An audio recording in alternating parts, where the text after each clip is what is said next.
Hello everyone and welcome back to the channel. Today we are going to be revisiting one of our past series with a special Let's Learn episode. In this series, you'll come along with me while I discover a new facet of art. However, this time around, it's not a new medium we're trying out, it's a new subject. Before we jump in, I do want to give a shout out and a thank you to Skillshare for sponsoring this video. It's actually a serendipitous happenstance that Skillshare is in fact sponsoring this video, as I already had this topic in mind since a couple of my dear friends have classes that I have been dying to take.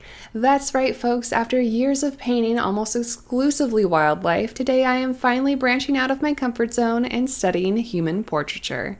I'm sure by now you all know about Skillshare, especially since I just released my new class called Mastering Water Control, which is an in-depth class covering, in my opinion, the most difficult and elusive skills surrounding our watercolor paintings. However, for those of you who missed that announcement and haven't already heard about them, they are an online learning community for creators with more than 25,000 classes in art, design, business, and more. I've spent a lot of time with Skillshare not only through sponsorships here on the channel, but also in creating my own classes. And as of this summer, I was also invited to be part of their Top Teachers program. They have been a massive contributor both to my stability as a professional content creator as well as my own personal growth as an artist using the platform. You can join more than 7 million other creators on Skillshare to foster your creativity, curiosity, or even your career. A premium membership is less than $10 a month when billed annually and gives you unlimited access to the classes on the platform. If you are new to the platform and you'd like to try Skillshare for free, check out the link in the description below to get a 2-month free trial for my first 500 subscribers to use the link. Most of you here on the channel already know that I have had, shall we say, a fear of painting humans for quite some time. However, it hasn't always been that way. Back in high school and college, I actually drew a lot of humans or humanoids, so I suppose it's only fair that I share that rather embarrassing phase of my art journey with you. I played a lot of Ultima Online, Warcraft games, and World of Warcraft in my formative years, and it's safe to say that I was rather drawn to elves in particular, since most of the artwork that I could find from that time period were indeed elves. Since picking up watercolors, I can only remember a handful of humanoid attempted paintings, such as Tyrande from World of Warcraft and Lunara, a dryad from Heroes of the Storm. I've talked about this on the channel before, but the reason that I feel it's so difficult to portray humans accurately is because arguably more than anything else in the world, we are trained to see faces just about everywhere we go. We see them every day, they convey emotion and nonverbal communication, and we know exactly what they're supposed to look like. If we get any portion of that wrong during the artistic process, at least without intentionally doing so, e.g. Picasso, the viewer will be able to tell immediately.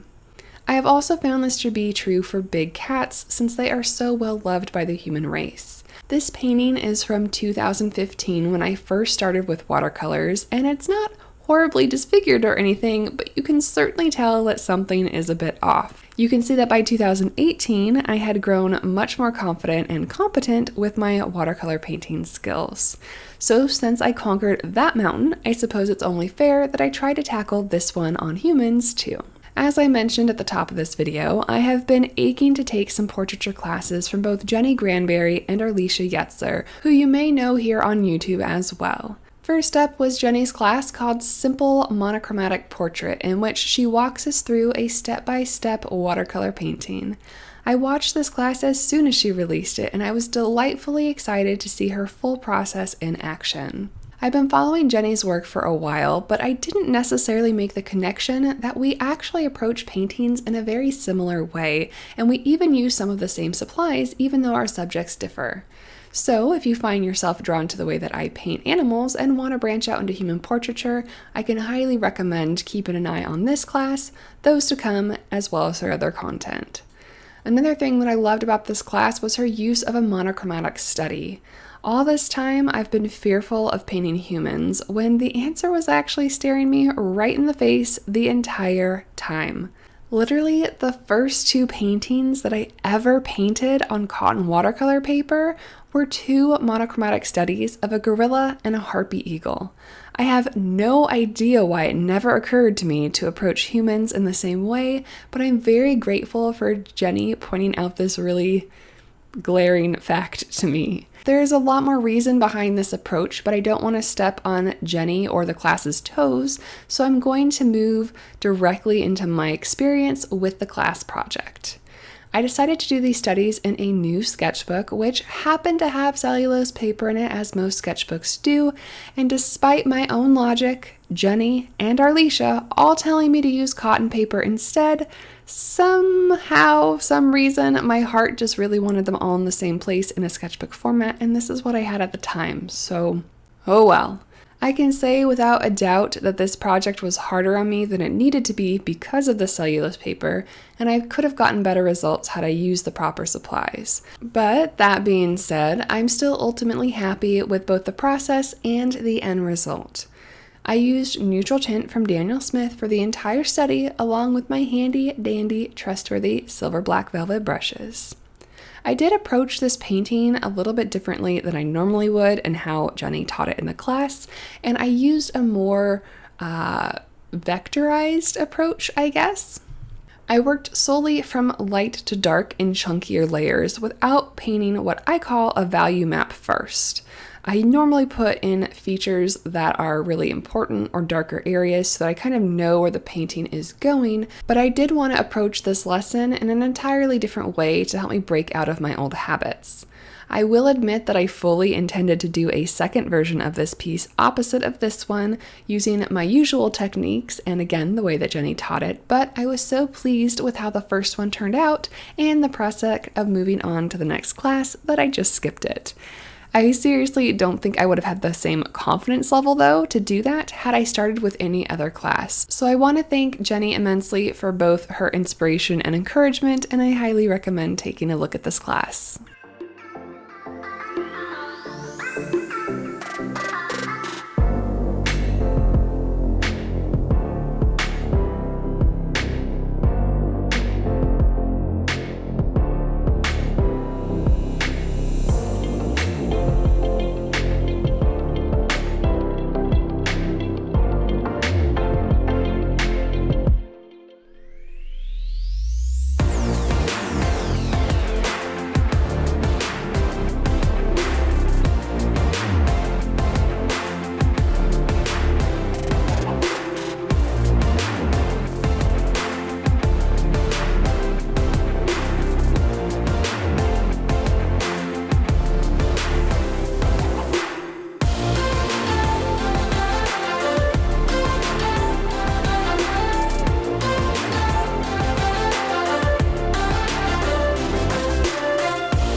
Next up, I finally got to take Arleesha's famous rainbow skin class.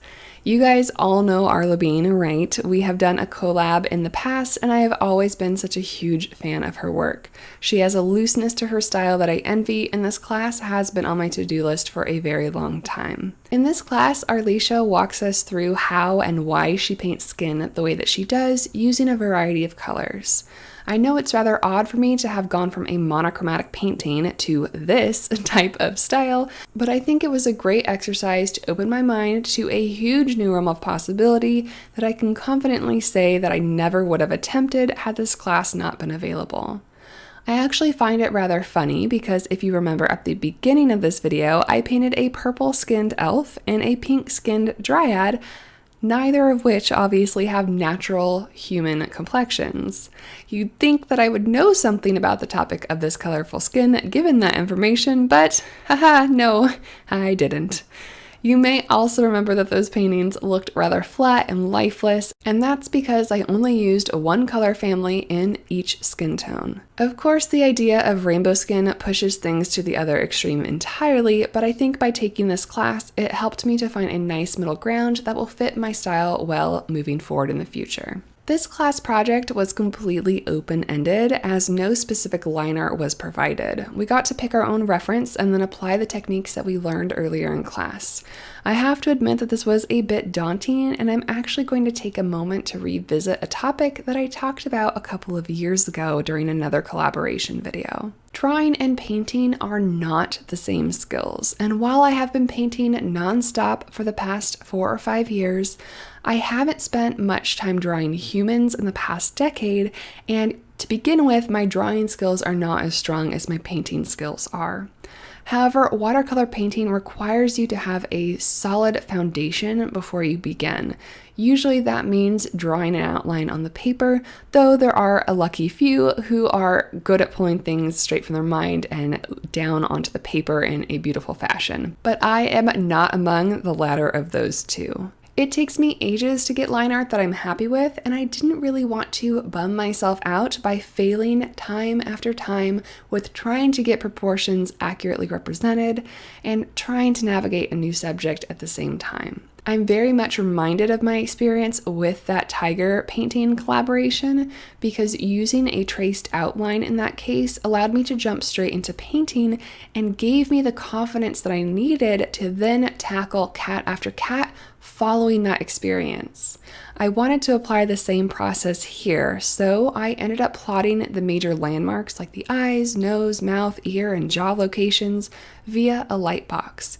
Then I took them off the light table and drew around them to add a bit of my own touch to the drawing. I do want to add that the reference images both for this painting and for Jenny's class are copyright-free stock images which are safe and permitted to use for art references.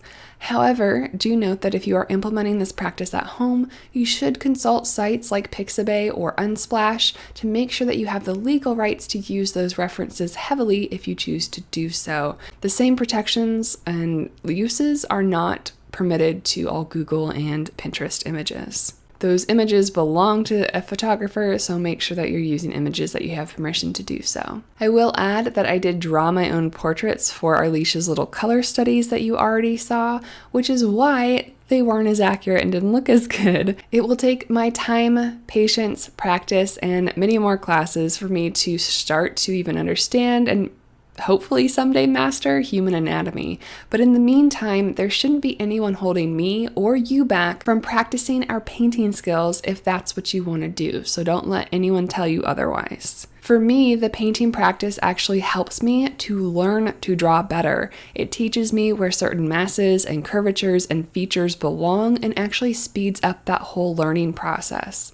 I really look forward to continuing my studies in portraiture, and I'd love to hear about yours as well. So let me and everyone else know in the comments below if you have a favorite class or resource for learning portraiture. Getting back around to the actual painting, it was really fun laying in colors in a new way.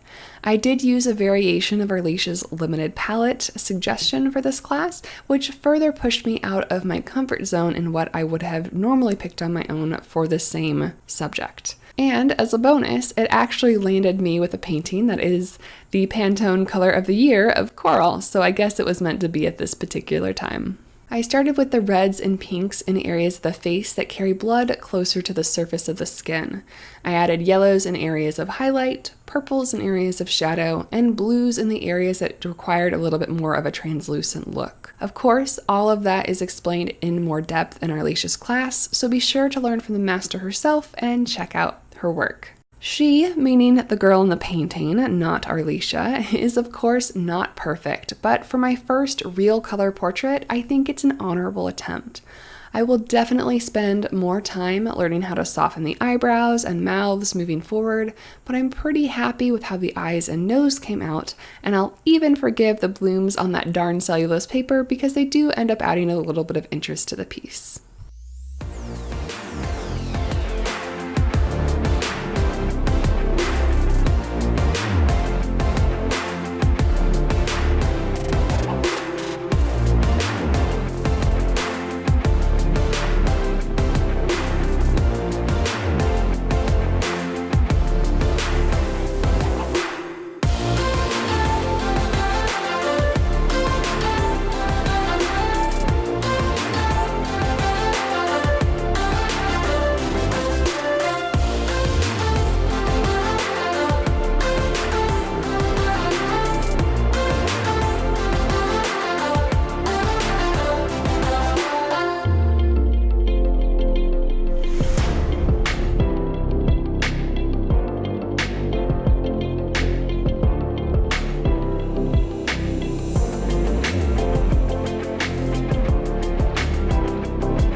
I really enjoyed this venture into the previously unknown, and I'm oddly obsessed, particularly with the monochrome piece.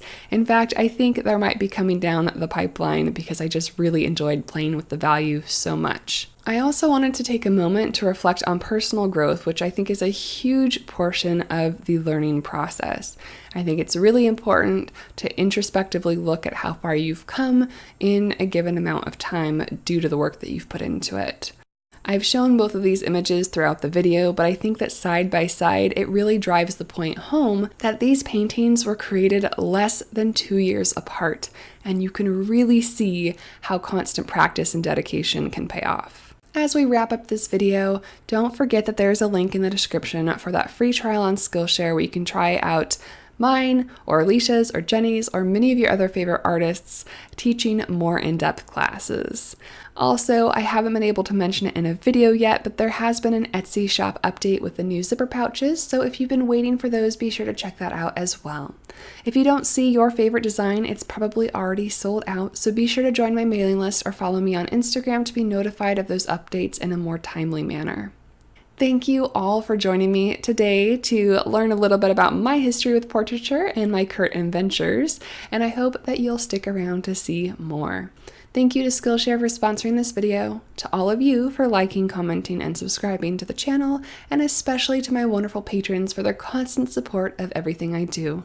I will see you in the next video, and until next time, happy painting!